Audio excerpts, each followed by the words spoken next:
Blazer ঠিক করি role হ্যাঁ ব্লেজারটা হাত সেটা ঠিক করি হ্যাঁ ওকে ওকে রেডি রোল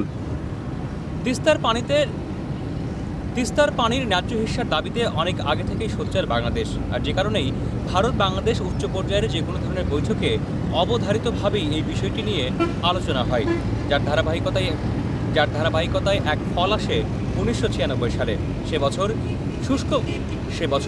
শুষ্ক মৌসুমে বাংলাদেশকে তিস্তার 30% পানি দিতে একটি সমঝোতায় পৌঁছেছিল ভারত বাংলাদেশ। কিন্তু বাস্তবতা হচ্ছে সেই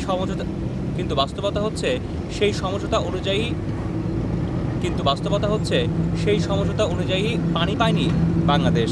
আর সে কারণেই গঙ্গার পানি বণ্টনের মতো একটি স্থায়ী তিস্তার পানি নিয়ে গঙ্গার পানি বণ্টন চুক্তির মতো একটি চুক্তিতে পৌঁছাতে সদা তৎপর বাংলাদেশ।